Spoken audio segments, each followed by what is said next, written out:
Hi there. Welcome to the Health Analytic Insights Podcast. This podcast is all about creating a community of like-minded individuals who are passionate about the field of health analytics. I hope to share information and advice in topics such as health informatics, digital health, biomedical engineering, and data visualization in healthcare. And in exchange, I would love to hear from you, dear listener, about your experience and interest in this field. You can drop me a line at HealthAnalyticInsights@gmail.com, and this email, along with any references discussed during this podcast, will be listed in the show notes below. If this resonates with you, don't forget to follow and subscribe to this podcast. Without further ado, let's get into it. So throughout this podcast series, I hope to introduce and learn more about health tech and data, which I hope one day will revolutionize and change the future of healthcare. Although this is really exciting stuff, I hope that I can be continuously mindful about the need for data privacy and protection of health data when it comes to healthcare analytics and health informatics. These concepts go hand in hand, whether it comes to being mindful of the ethical use of AI or cyber attacks that might be as a result of data being housed within medical records. You cannot separate one without the other, and data privacy and protection is necessary to think about when it comes to revolutionizing the healthcare field. The first time I ever thought about healthcare data and privacy was when I stumbled on a story in the Toronto Star about a hospital clerk who sold the names and contact information of patients on a maternity ward to salespeople for RESP companies. And if you're not in Canada, an RESP stands for Registered Education Savings Plan, and it's basically a savings vehicle that parents can use to start saving for their children's education. So this clerk sold the names of new parents to these RESP companies. And this made me really stop and think about privacy in healthcare and how dangerous it can be when proper protocols are not in place. It made me think, was it necessary for the hospital clerk to have this information? How did she access this information? What were the safeguards that failed for her to be able to sell this information to these companies? And, some arguments is like, oh, well, she's selling this information for a beneficial reason. These parents will have the ability to start saving for their kids. But that's not the point. The point is that people's information was not given without their consent. They had no knowledge that this was being sent to these RESP companies, and they didn't have the option to opt out. And I think that's really important and what we need to think about when we're developing technologies to potentially improve patient outcomes. How much we need to communicate and make it transparent to patients that their healthcare data might be used in a specific study or for a machine learning algorithm. It's really important for transparency so people can understand exactly how their data is being used. Whether it's for a beneficial reason or for a nefarious reason, it's really important that transparency is top of mind. And in this situation that I spoke of, although this data breach occurred from an individual, we see this on a day-to-day basis where several companies have reported data breaches or security attacks. And on top of this, we have big behemoths like Amazon, Google, Apple, IBM, all moving into the healthcare sector rapidly to grab their piece of the pie. And many of these companies already have collected so much data from us that a health data breach could be quite worrying. For instance, Google has made some notable strides in the healthcare analytics space when Google acquired Fitbit in November 2019. And so some of the data that Google might have access to might include things like user step counts, heart rate readings, sleep time, menstrual cycles, and location. And we see how effective Google's location tracking has been during the pandemic when they're able to communicate to health officials exactly where aggregate numbers of people were moving, where they were located, were people remaining at home, or were they going to different areas around their city during lockdown orders. And so we see how effective and how much data some of these big tech companies already have. In addition, Google received scrutiny over Project Nightingale. And this project consisted of when Google partnered with Ascension to centralize huge volumes of healthcare data, creating an electronic healthcare record system in the cloud. So it is estimated that the records of over 50 million Ascension patients have been released to Google through Project Nightingale. And this is something that was kind of a whistleblown situation. It wasn't something that Google was making known to the public. I believe it was one of the Google employees that kind of leaked the story. So again, that goes back to my topic of the importance of transparency. I don't think that we can kind of close our eyes to the fact that some of our data will be used by these major companies. Whether we want to go and live off the grid, I don't think that's a choice that many of us would take. And so there is an understanding that some of our data, hopefully anonymized data, will be used potentially for positive situations such as healthcare analytics when it comes to creating these medical AI algorithms. But again, it could be used in nefarious situations. And one example I heard of was maybe you won't, in the future, will insurance companies, if they don't have specific health data from you, will they still sell insurance to you? Will that be a requirement? Will you have to present your health data to these insurance companies for them to sell insurance to you? And so it's really important that transparency is a part of the healthcare informatics space, and we're constantly thinking about it. And it is said through Google's project, Nightingale, at least 150 Google employees have gained access to these medical records. Is it necessary for these 150 Google employees to have access? What are their roles? Why do they need this data? What are the safeguards that they have in place? And you might ask, what could Google be doing with these large quantities of data? As I alluded to before, potentially building machine learning algorithms for fast prediction when it comes to medical diagnosis. But again, the project is still ongoing and it's too early to really tell the implications of the project.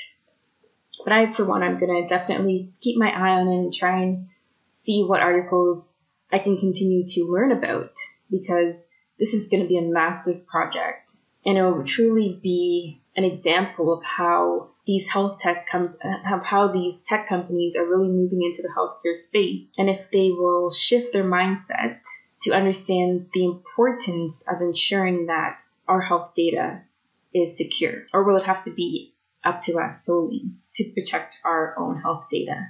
And this ties into, what are some of the legalities involving this? As healthcare data becomes globally connected, the differences in what GDPR versus what HIPAA versus what the Personal Health Information Protection Act, which is the act here in Ontario with your privacy health data, versus what other countries' privacy laws will cover, could lead to glaring health data privacy gaps because, again, Amazon, Google, these are all global international companies. Will they cover privacy laws across countries, across borders?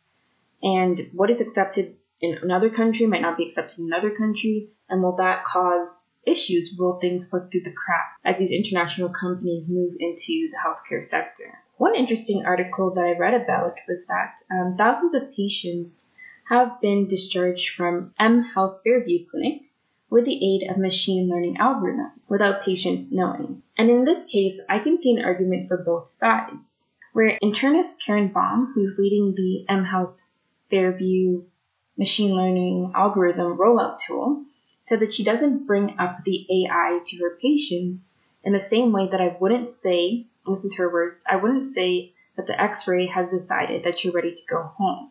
So again, she's seeing it as the machine learning algorithm is just a tool to aid physicians, just like the X-ray machine, just like the stethoscope. It's just a tool to aid the doctor, but the doctor will make the final decision on whether to discharge the patient or not. The algorithm is just simply a recommendation tool. That's one side of it. The other side is that a lack of disclosure could lead to a lack of patients to be able to advocate for themselves. There's a lack of transparency. If the AI model makes a faulty recommendation, perhaps this knowledge is important to know.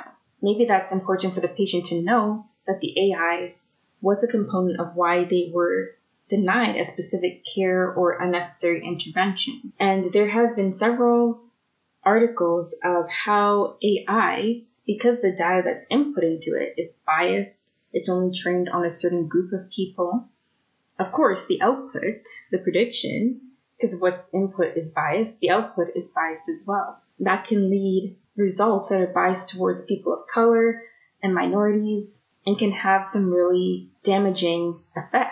For instance, in a study published in Science, researchers concluded that one medical algorithm was less likely to refer Black people than white people who were equally sick to programs that aim to improve care for patients with complex medical needs. Only 17.7% of patients that the algorithm assigned to receive extra care were Black. The researchers calculated when they actually went back and checked the algorithm that the proportion would be 46.5% if the algorithm was unbiased. And so this is the point. How much knowledge does the average patient need to be exposed to? How much transparency is necessary when it comes to medical algorithms being applied to diagnosis? And it's a really interesting question that I would pose to you, listener. What do you think? You can let me know your thoughts at HealthAnalyticInsights@gmail.com. So, of course, data privacy, it's not a simple solution. Many people bemoan the technological pace of the healthcare system in comparison to other industries, such as the financial or insurance industry. And I know I've made comments on it. With the pandemic, I had my first virtual doctor's appointment, and it was absolutely wonderful to not have to drive to an office, wait in the office for 30 minutes, and then see my doctor for 5 minutes, taking off that time from work that was unnecessary. Having the option to have a virtual appointment just fits into my digitized life and what I'm used to. Sometimes it feels like when you're in the healthcare industry, you're kind of going back in time. And we know that even some doctors' offices still use fax machines. But there is a reason that healthcare cannot move as quickly as other industries. It's really important that we have certain safeguards in place. And we can't just rely on large-scale tech companies to design equitable, unbiased, and safe predictive algorithms for healthcare data.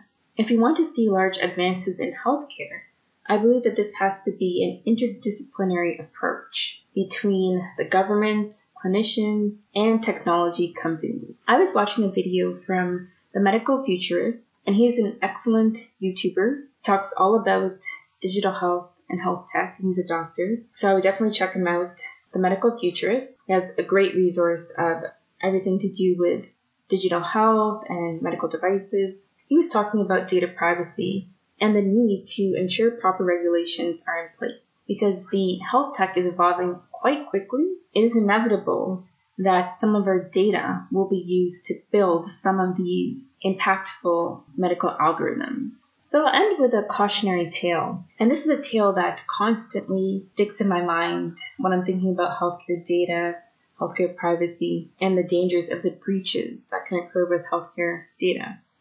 And I remember it was my first year at my master's, and we did a course on ethics in my intro to biomedical engineering class. My professor told us of a research study that centered on abused women, where the data was not properly anonymized in the study.